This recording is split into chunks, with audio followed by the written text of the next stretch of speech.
50 minutes and we have a big topic, so I didn't want to take any time with unnecessary introductions. We never did a feedback. You know what we can do with that feedback? I was very pleased to get this introduction and invitation to come and speak with you today. And what was particularly interesting about it is Dr. Zavitz said the theme this year is about illusions and truth. So I do a lot of presentations on this topic, and I had to think, so how am I going to put this together? And I have to say it's probably going to change my talks forever. And you're the first to ever see it put together quite like this. So you see the title here, I'll feel more like doing it tomorrow. Unnecessary illusions and the truth about procrastination. Let's look at some. Maybe if I move away. Here's a poster. It says procrastination. That's what it says in blue.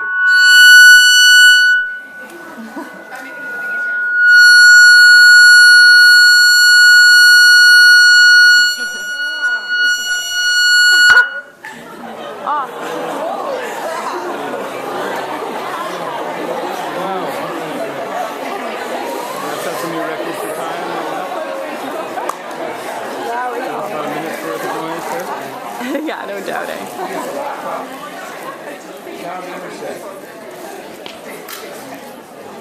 Maybe, I think you can talk loud enough without it.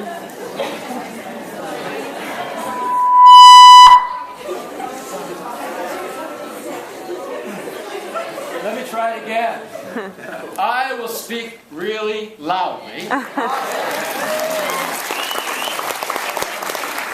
And if I stop speaking really loudly, you will let me know. Ladies, can we turn the lights down in the front because you can't see the Screen? Yes. So we'll start again. This microphone actually is attached to a recorder in my pocket because I record all my lectures when I teach. I teach at Carleton University. Yeah. I teach psychology. I podcast all my classes so that you can't miss a class. And so for some of your colleagues who wanted to come today, I'm hoping to put this up on my own podcast up on iTunes at Dr. Procrastinate Podcast. But if you can see the slide now, the slide says, hard work often pays off after time, but laziness pays off now. The next one, procrastination. If a job's worth doing, it'll still be worth doing tomorrow. And so this is an interesting one because we leave our kitchen not for our roommate necessarily, but it could be our roommate, but often for ourselves. So procrastination's got this peculiar side to it where we treat our future self worse than we treat our present self. In fact, I'm working on a paper right now just about that, about our peculiar relationship with our future self. When we say, oh, future self can do that. And by then, of course, you know one of those dishes is stuck to the counter. Procrastination. By not doing what you should be doing, you could be having this much fun. Well, we all know that's not really true. The reason I've joined you today is that for the last 15 years, I've been fascinated by procrastination. I procrastinated when I was a student. There's no doubt about it. School is a place that's rife for procrastination. I regret doing it, and I think there's ways to get around it. And by the end of this talk, I think you'll have strategies to do just that. But I've published lots of articles on it, and most recently a short book. It's one of my favorite things about it. It's very short. It's a quick read. I know some of you have read it. And that the things I'll be talking about are drawn from that book and other things that I've done. What I'm going to do in the next 50 minutes is that I'm going to identify some of the illusions. We're going to do that together. Then I'm going to focus on the truth by drawing on the kind of research that I've done, that my colleagues have done, and it's going to be a very practical talk. It's about strategies for change. You're not going to necessarily think that everything in here is for you, but I know each one of you will grab onto something and say, I could start doing that, not tomorrow, but I could start doing that now and have a change in my life. And that's what I want you to take away from today's talk. I want it to make a difference. My pace will be incredibly fast at times. There'll be things on slides that you don't get to finish reading. That's okay. If you really get connected to these ideas, you can find them all at my blog, my podcast. There's lots of ways to get in touch with this information that's all free. So it's going to be quick. It's going to be multimedia. And you can ask me questions as you go, but I might keep pushing forward because I want to get through all the illusions and the solutions. But we need to start with you. So I want this room to go from quiet and listening to me to noisy and talking with each other, I want you to think of some of the illusions that you know of, or that you think of when you think of procrastination. Part of my title captured it already. I think there's a big illusion in I'll feel more like doing it tomorrow, and I'll explain to you why our human nature makes that a common illusion. What are the others? That's my question to you now. That's all you're doing. With a partner next to you. You can work in threes if you want. The classroom can get very noisy. Now, go. All right. I do better under pressure, especially not when in class. Right? I used to think I was better under pressure, but Not so much. not so much. Yeah. And what else? I'll be in a better frame of mind later. I've already done enough today. Oh yeah. No, that's pretty much it. Yeah, that's pretty much the way it is. Yeah, yeah, sure enough. I'm just going to try to get Amanda's attention today. Amanda? Amanda? Amanda?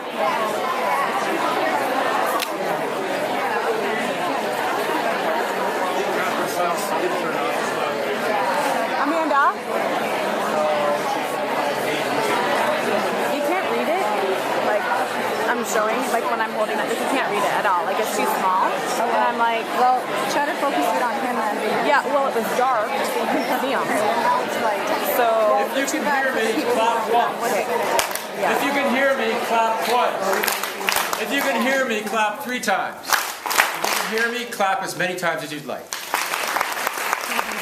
All right, we're back together again. That's the last time I'm going to let you talk to each other. We really have so little time, but I want to hear from you right now. What are some of those illusions? What are the top illusions? Hands up. Yes. I'm busy, I'll have more time to do this later. Oh yeah, we think tomorrow is an empty slate. Next week. In fact, if you ask me to do a talk tomorrow, it's I'm busy. You say next year. Oh, no problem. No problem. Next year, I've got nothing on next year. Yes. We think an illusion is I work better under pressure. Oh yeah, I can hug you. Here's a big virtual hug. Yes, that's a big illusion. In fact, published a paper in 2009, and I'll come talk about that. That's a big bad illusion, and it's an illusion. Yes. Yeah. And you know what? It's a double-edged sword. Sometimes we do. Sometimes the problem is that we think writing, for example, is always just your keys moving on the keyboard. Writing involves thinking and planning, and so I can be legitimately doing it, but there are times when I just say, oh, I need to brainstorm. And just your choice of words was a good one. Thank you. Yes, others. What other illusions do we have? Yes. External forces manipulating us. Yes, I've been. Peer pressure. Yes, aliens have done that. No, it's true, all sorts of things. We always have an excuse for those sorts of things. Yes. I can always get an extension from my professor. Except from Professor Neil here. Yes. I just go away. Oh, that's true. You know, sometimes it can be very strategic to delay. So we'll come back to that. It might be a myth, it might be true, but I want to separate those two. Just like the other one about the way that we can do brainstorming. Any other illusions that came up in your discussion? I know it was brief, but this isn't new to you, this topic. Yes? Someone else might do it? Yeah, and that's not unlike it going away. Yeah. I once had a big tree fall down, huge pine tree, took out our power, and the city came along and the hydro, and they put the power back up. They pushed it off to the side, and they said, now that's your problem. It was huge. I have a tractor, I couldn't move it. And so I put it off, and then a week later the city came back and cleaned it up. So yeah, sometimes. I don't know if I was procrastinating or not at that point. Any other illusions you want to throw up? Well, you've done a good job. You haven't gotten them all. Here's what I think might be a good top list. Procrastination can be beneficial. Kind of got to that. It might go away. It's just a matter of a few all-nighters. It's not really harmful for me. It's just poor time management. I can do my work with social media all around me, the door open, the TV on. I'm a multitasker. My brain's different than you old fart. I've grown up with all these things, and I'm a multitasker.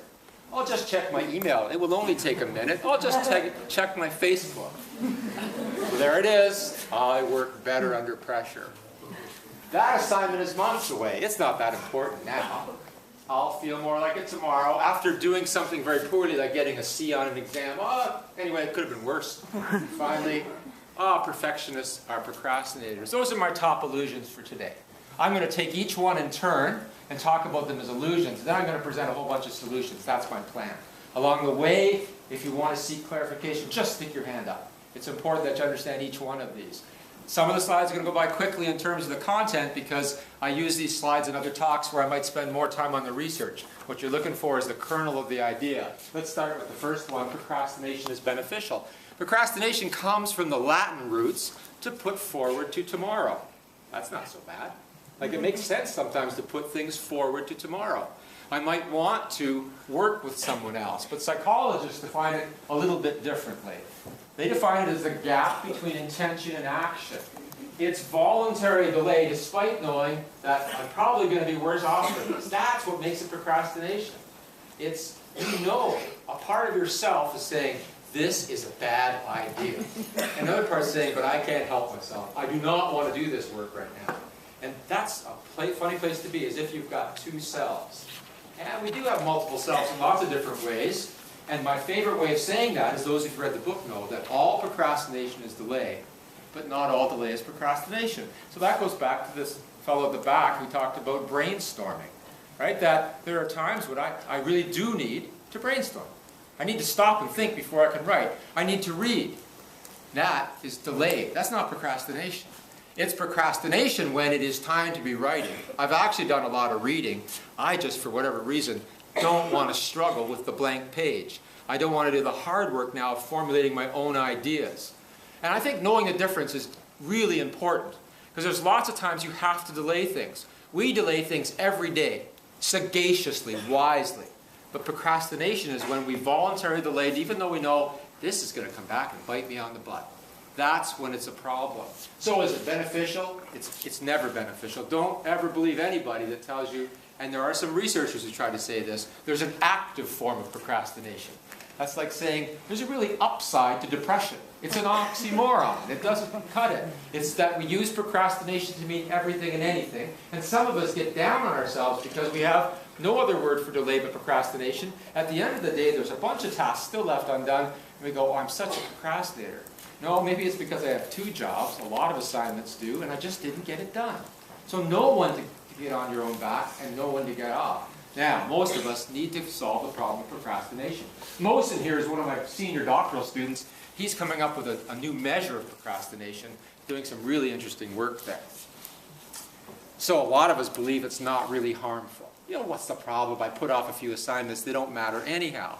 But in fact, research shows that yes, if you procrastinate chronically, you do more poorly overall. Even though I know lots of students, because a lot of them work with me, that get A's and procrastinate. But they don't like it. It affects their well-being. They complain about it. They don't like staying up and working at the last minute. They can't understand themselves. They think, well, I must be the worst student in the world. I have to wait till the pressure is just about ready to crumble me to actually do any work. What the heck is wrong with me? We'll get there. But it affects our relationships as well. You all know this. It's like the printer breaks down, it's a national crisis. You've made plans with people and now you're canceling them because you have to work on your assignment. And you've had weeks to do it. Why? Because of procrastination. We think it only harms ourselves, but for those of us who have families, and that's all of us, at least in one direction, and many of us that have children, they become the consequence of our procrastination. Because they are taking up the burden of our stress, and they're the ones we're canceling time with. So it's not just a matter of hurting ourselves, and that may be enough for a lot of us to think about change, that my behavior affects others. Interestingly, a past student at Carleton University, who's now a professor and Canada Research Chair at Bishop's University, Fanshawe Sirwa, has demonstrated that it also affects our health. If you're a chronic procrastinator in college and university, you report more headaches and more stomach aches and those sorts of things. It does affect our health. Interestingly, in the fall term, early research published by Tyson Baumeister showed that the procrastinators are actually doing much better then. Why? Because they weren't doing anything. They were having fun. But when the winter term came, it came apart at the seams. So if it's the fall term and you're having way too much fun and you're feeling good, wake up and smell the coffee here. It's waiting for you down the tracks, right? You have to keep up. And so it affects our health. And for me, one of the most interesting things was, a few years back, I went to a conference in Toronto that was focused on the death, the dying, and those who are grieving. And I don't usually go to these clinical type conferences, but I went because it was a conference on meaning. One of the presenters talked about the regrets of the dying. And there was all sorts of regrets, and I pushed a little bit with my questions. And I said, is it that people just regret they didn't do things in life, like I never took that trip to India that I wanted to take? Or is it they regret the things they really intended to do and didn't do? And it's that last category. It's so basic and fundamental to our lives. To me, it's truly a fundamental existential issue that procrastination is not getting on with our lives themselves. I think that's why some of us lament, even in our college years, I got to be the worst student in the world. I pay all this tuition, I say I want to do this, and then I don't ever do the work.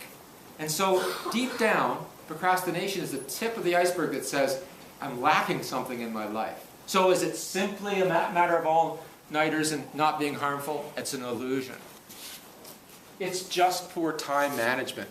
For those of you who haven't read the book, I do a comic strip with an artist from the Ottawa region, and if you're a whitewater paddler, you'll know the name. He's Paul Mason. He's Bill Mason's son. And Paul and I have combined his artistic talent with my topic, and this is the first comic we ever did. I have way too much to do, this poor fellow says, including his fish who says, feed me. You need to make a schedule, his well-meaning friend says. Oh, I'll make a daily planner. How many people have been told to do that? When to schedule TV, and on Thursday, finally. Finished my planner, everything's under control. Hey, I thought you were busy, what are you doing? My planner says I don't start until tomorrow. Well, isn't that the truth, right? In fact, the key thing in this comic is that at that moment in time, when he makes this plan up, everything feels under control. The story in procrastination, the truth of procrastination, when we get there, it's not about time management, it's about emotion management. And the moment he started to feel under control, hey, that's okay, I can watch TV again, but that's the problem. You know, he's doing emotion-focused coping. Here's the next one in this series. How's the assignment planner working? Chill, assignment isn't due until Friday. I'm going to the library, coming? I'm a little busy. Yeah, he's a real busy. Besides, I work better under pressure. And of course, when it comes time, he's left at the last minute just scrambling. We all know this. This is the lived experience. This is the illusion of procrastination. It's not about time. When we find ourselves doing trivia and busy work and junk mail and some phone calls, these are real time wasters. We really ought to be at least looking after the important, urgent stuff in our lives, like managing crises and stuff. But even this, that's kind of, these two work together. I'm either wasting time or fighting fires. Instead, we should be doing this stuff in our lives, the important stuff that's not urgent, our planning, our relationship building. This is where all the time management gurus focus. And you can take a course in that someday. I don't think you need to. I think you need to focus on emotion management. We'll get there. But it's not about time. Procrastination isn't an issue of time, even though on the surface it seems that it is. Oh, here's our multitasker. I thought you had started your assignment. I'm just checking my email first. Ah, good to go now. Where's a pen? Maybe I better clean out this drawer. I'm sitting at my desk and I'm looking at my computer screen and it's not going very well, and I say, I think I'll just get a snack. And I go to the fridge and I think, oh, I'll have that yogurt. And I reach and I pick up the yogurt and I see it's left a little watery ring on the shelf. Now, I'm not much for cleaning my fridge, but today, all of a sudden, that watery ring, that has to go. So I go to get a cloth because I say to myself, it'll only take a minute to wipe that ring up, and that's a rational decision. But it's an irrationally short period of time because I get the cloth and I walk over and I realize to reach that ring I have to move the pickle jar, and the pickle jar's stuck. So now I need a hot rag, and I think it'll only take a minute. An hour later, my wife comes into the room and she says, are you cleaning the fridge? No, I'm working on my paper. Because I never really made a decision to stop on my paper. We make rational decisions over irrationally short periods of time. You do it all the time on Facebook, with email, with texting. And this is one of those illusions, that it will only take a minute. It's a rational decision over an irrationally short period of time. But I like this one too. Aren't you starting your psych assignment? I'm busy doing this photo for Facebook. Really important photos. And you know that's the kind of stuff we end up doing, right? I work better under pressure. Here's another illusion, another comment. For a thrill seeker, you opened your chute early. No, I haven't repacked it since our last jump. Procrastinating, I work faster under pressure. You mean like cramming for an exam? Sure. Shouldn't you start cramming your chute in?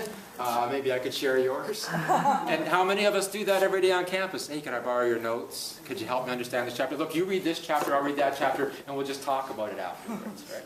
And we might as well be jumping out of that plane when it comes to what it's going to do to our marks.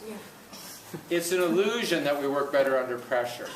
Whether it's in an experimental setting, in experiments, students make more errors of omission and errors of commission when they're put under pressure to do a task. Our work isn't enhanced that way, and for writing tasks, of course, there's no time for revision.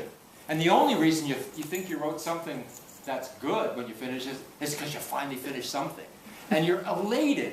And you go, I finished it, it's great. And the next day you look at it and you go, holy mackerel. But it's too late, right? So do we work better under pressure? Another illusion. This assignment is months away. It's not that important.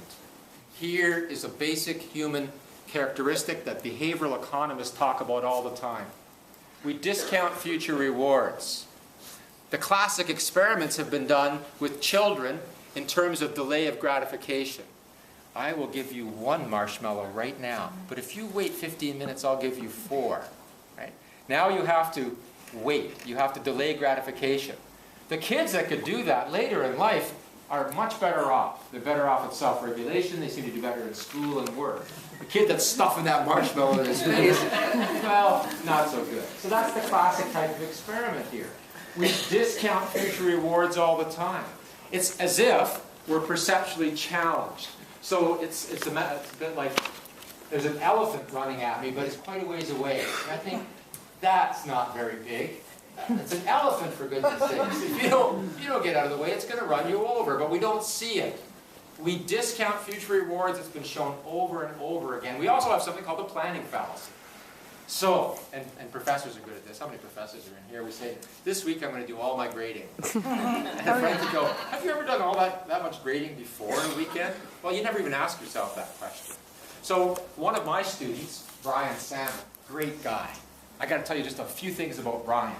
Brian came to me, I remember in 1993, he was in my first year psych class in the summer. He sat down in the front, he walked in, long hair, jeans on, leather jacket. He looked like a rock star. And I had some attributions about how well he's going to do in my class. But every time I asked a question, he answered it. When I had office hours, he stayed the whole time if no one else came. He's an amazing guy. I spoke at his funeral in his 4th year, which is why he's so important to me. I didn't know that when he was in high school, he got in a car accident and the steering wheel collapsed his chest and damaged his heart. In his 3rd year, he had to have open heart surgery and had to have a pig valve put into his heart. This guy, we were carrying him to class in his wheelchair. He was so dedicated. And he survived the surgery, but the doctor told him, don't play hockey again. On Sunday morning, October the 20th, 1996, he played hockey. He skated the first shift. He sat down next to the guy next to him on the bench and said, I think I overdid, and he dropped dead. His mother called me 10 o'clock that morning to tell me what happened. A really beautiful man, and why I just want to share that story is to remember him, because he deserves to be remembered. He did this study, which we finished in his memory, but he, to me, captured what it means to be a student. He captured the scholar within. He was a rock star. He was a hockey player, but he was also a scholar. He got A+s all the time. He was a great guy. Now, he used to call me some nights at 2 o'clock in the morning after having a bit too much to drink, and his friends would say, don't call Professor Pychyl when you're drinking like that. But the fact is, we made a connection around the great thing called learning. And this was some of his learning. He said, you know, I think procrastinators are broken. They just suffer from the planning fallacy. And we often think about that as another illusion. We think that procrastinators always think they're going to study more and study earlier. Oh, I procrastinated the other exam, but I won't this time. I'm going to start studying way earlier. So what he did is he gave everybody a calendar before an exam and said, now, there's 2 weeks before the next exam. Predict when you're going to study. Tell me what you're going to do. And he collected those up. And he said, now, here's the same thing. Just keep track of it if you would for me. And he did. And then he compared them. What did he find? The procrastinators predicted they would study later and study less. They knew exactly who they were. They're not broken. It's not like, oh, poor me, I've got a broken mind. It's not. There's another illusion. We volitionally do these things. It's a bit like saying, I'm on a diet, and you're out shopping with your friend, and you say, why do you have 3 bags of chocolate chip cookies in there? Then, you know, we volitionally violate our own self-regulatory strategies. What we did find in a number of studies when we did experience sampling, I put pagers on people. They were walking around campus with a pager on. We'd page them, say, what are you doing? I'm hanging out with Timmy's having a coffee with my friends. How enjoyable is that? Whoa, it's awesome. It's great. How difficult? How stressful? Oh, not difficult or stressful at all. Is there something you should be doing? Oh, yeah. What's that? My stats assignment. Oh, is that fun? No. On a scale of 0 to 10, how fun is it? -2. How stressful and difficult? Oh, about 12. Well, you know, the thing about this is we did page them throughout the week. Thursday night we paged them. It's due Friday. Most procrastinators finally do get to work, although some get an extension. I remember hearing that. Some have very creative excuses for that. But they're finally doing the work, and nobody spontaneously says things like, oh, I work better under pressure anymore. They say things like, gee, this is not so bad. In fact, what we found was that their attributions or their ratings then was, they didn't ever say that the stats assignment was fun, but they saw it as significantly less difficult and significantly less stressful than they did on Monday. So again, there's an illusion going on here about why we delay our tasks. And our perceptions of the task even is an illusion. Oh, schoolwork's so hard. Not once you get started, it's not. Okay, I'll feel more like it tomorrow. That's part of the title of my talk, and this is one of the biggest illusions, and it's another one of these things, just like temporal discounting, where we discount future rewards. One of the other things that people are just amazing at, and a very famous psychologist from Harvard has done this work, Dan Gilbert, is that we're terrible at affective forecasting. So, for example, have you ever gone shopping, grocery shopping, when you're really hungry? How about when you're completely just finished a big meal at the restaurant? You ever thought about comparing your carts on those days? It's incredible. Like you're planning the same week, but we're focused on how we feel at the present.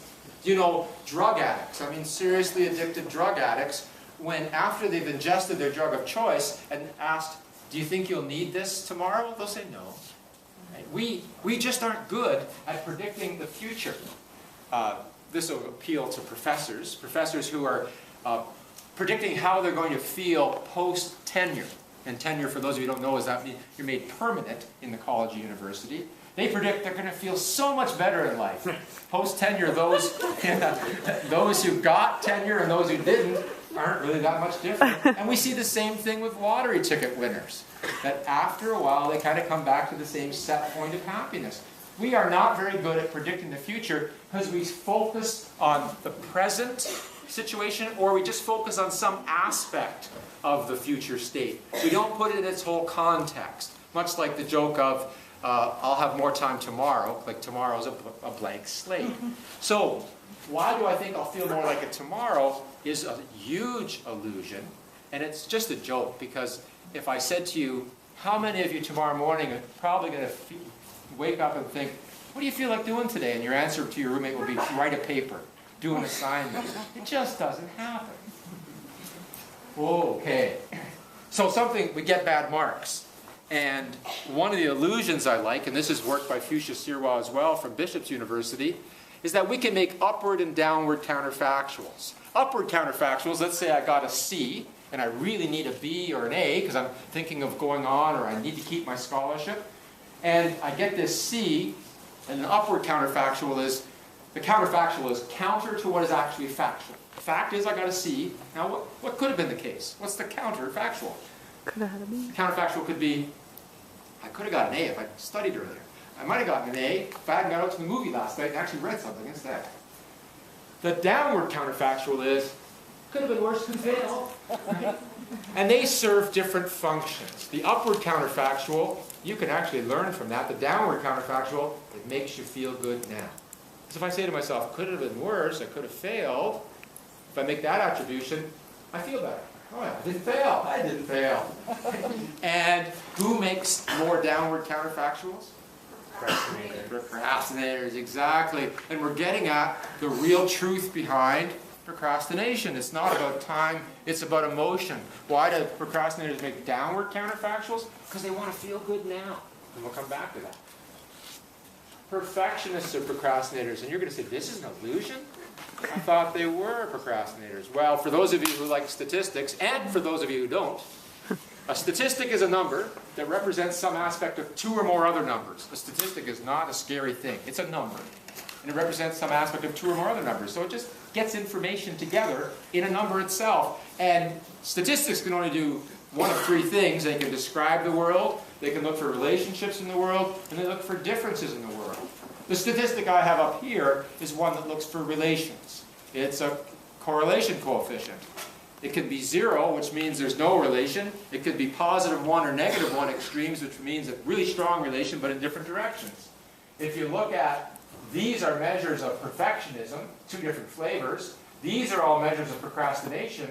One column is basically zeros, and the other column have these little marks next to it, which says that although these aren't whoppingly big, they show some relation.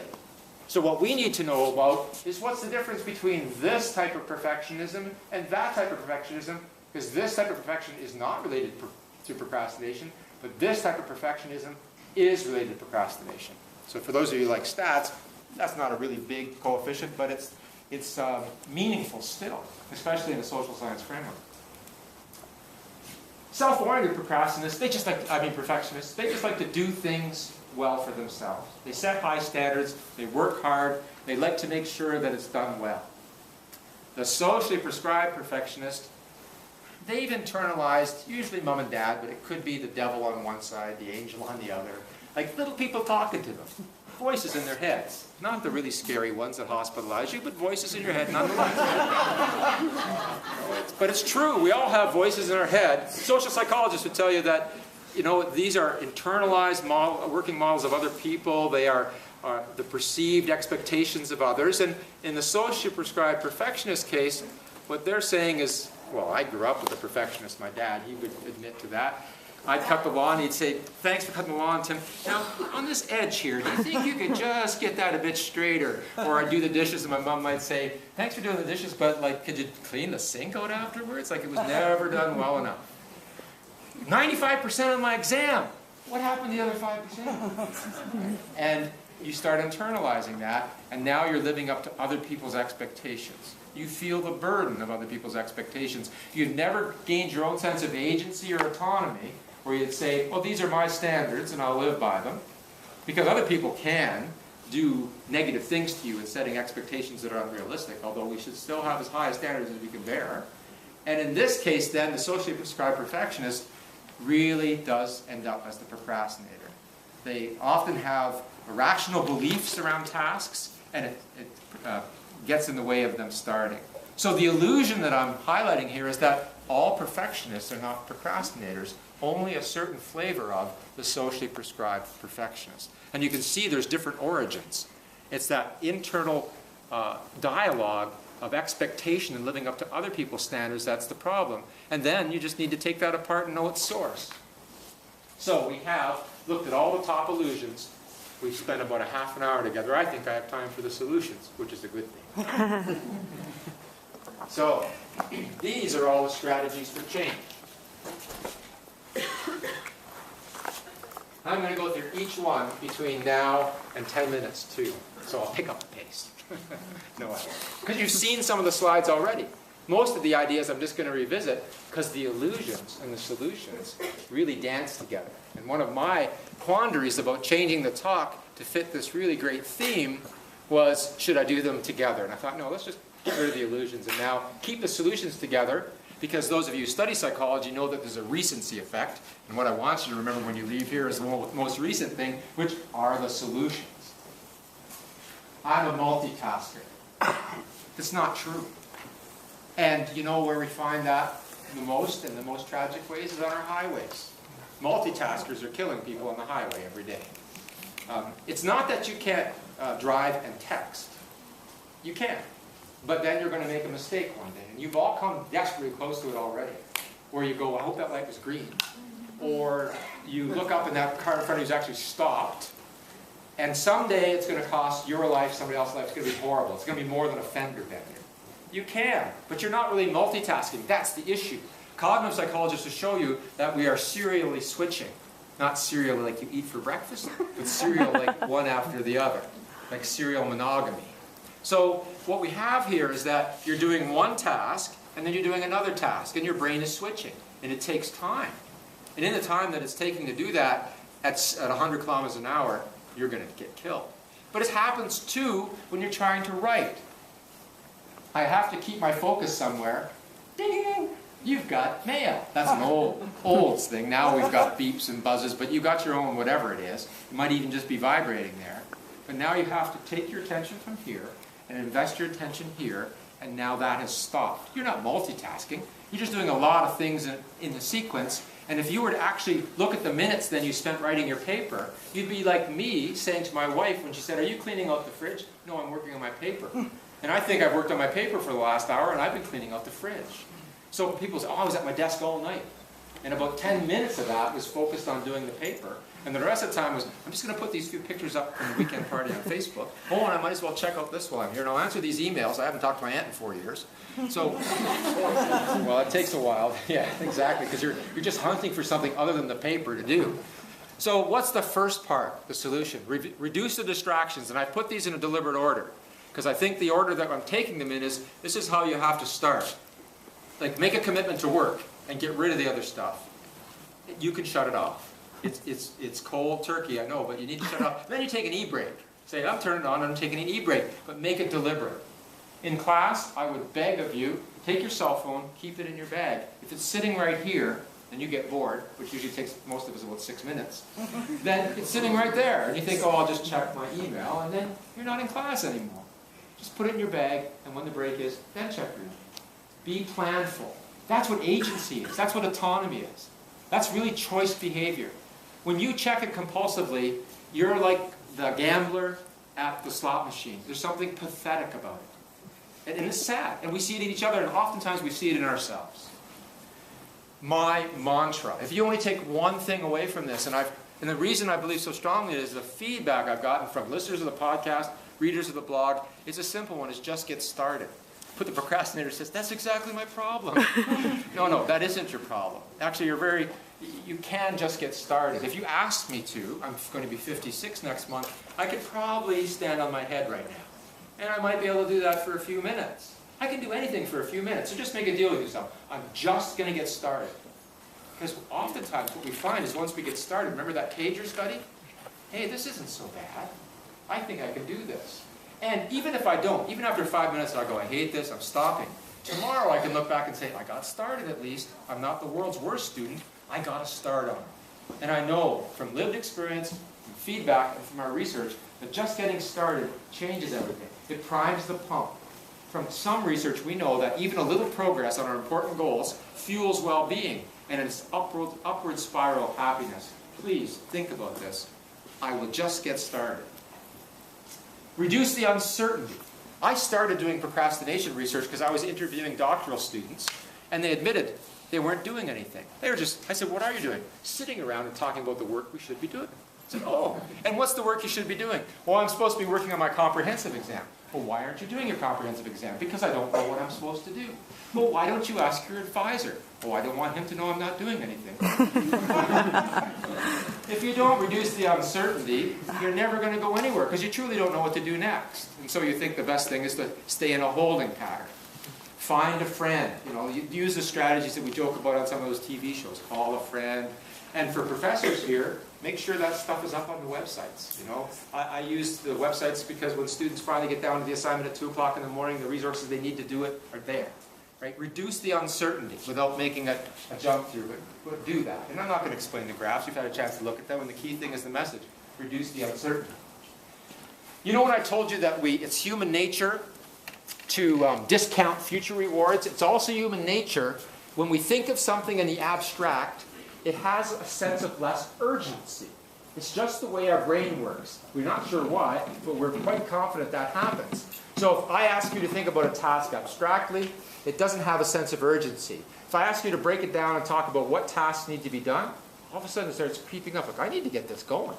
So the message here as a strategy is when you get a task, think about it concretely. I know, for example, that my graduate students are not doing anything when I ask them, what are you doing? Working on my thesis. Like, that's so abstract. I know that my students are doing something, and I'll say, what are you doing? I'm struggling with a couple of paragraphs on the section that's kind of going from my method section into this. And I go, okay, that person's doing something, because it's concrete. They really know where they're at. So if you start to spin your projects in an abstract way, know that you're being your own worst enemy. Make it concrete. It's called temporal construal theory. And just like temporal discounting is real for human beings, when we construe things abstractly, our brains say, this is not urgent. Make it urgent just by making it concrete. Really interesting experiments that are done with this. This is at the heart of it. I said, just get started is my mantra, but this is what I talk about when I talk about procrastination. That procrastination is giving in to feel good. So is emotional eating. Most people are familiar about that now, that the reason you ate those cookies wasn't because you were hungry, but you needed comfort food. We all know it. We use it all the time. That's what procrastination is. We're giving in to feel good. So I'm at my desk and I don't want to do this task. I might not even make it to my desk. I go near my office. I go, ooh, I'm not going in there. and even as I move away from it, I start to feel better. Right? And that's what's happening. And the behaviorists will tell you what's happening is now it's being reinforced. Just as Dr. Zavitz and I were going for lunch, we got out of her car. Ooh, what a car. We got out of her car, and it started to just pour. Well, if you put up an umbrella at that point, it's called negative reinforcement, because we got rid of the negative stimulus. And so that's what's happening with procrastination as well. There's my assignment, and you're my assignment for the moment. Nothing personal. And I move away from you, boy, do I ever feel good. It just happens. And now it's reinforced. I'm staying away from you, man, because you're in my assignment. But, of course, it's going to catch up with me. And so it's giving in to feel good. Recognize it for what it is. You're trying to make yourself feel better in the short term. Present self is saying, I'd like to feel good now. Screw future self. Because future self is the one that's going to pay the price. I don't care for future self. There's a strange thing going on there, because future self is going to pay the price, including health and stress and all those things we're talking about. This is emotional intelligence. You can increase your emotional intelligence. Simply being aware of your emotions. If you just stop for a minute, because many of us aren't aware, and just try to get a grip on what am I feeling right now. And if it's fear, be honest with yourself. I gave a talk this morning to faculty, and I quoted from one of my favorite scholars, Parker Palmer. And one of my favorite lines from Parker Palmer is written there. I may have fear, but I need not be my fear. That's a really nice thing to repeat. I have to repeat it lots of times. There's lots of things I have to do in my life where I go, oh, this scares me. Yep, I have fear. I acknowledge it. I don't have to be my fear. I can work from other places in my inner landscape that are just as real as my fear, like my curiosity, my ambition to succeed. And once I get started, I'm okay. So fear can be that barrier, but at least acknowledge it. This man has done some amazing work, Peter Gallwitzer, that also can help you. This is a great solution. So you've reduced the distraction, you've acknowledged your fears, you're making it concrete. But now, he says, let's get our unconscious working for us. This is an implementation intention. We all have goal intentions. My goal intention is to finish the assignment. Kind of vague. He says, make the intention this way. In situation X, I'll do behavior Y to achieve sub-goal Z. In situation X, the moment Tim finishes his talk, 5 minutes from now, I'm going to walk into this room and go to my favorite study place on campus, and I'm going to work on that assignment for Professor Neal. I'm not going to do the whole thing. That's ridiculous. I'm going to do 15 minutes of work on it. In situation X, I'm going to do behavior Y. Why is it so important? Because it puts the cue for action in the environment. So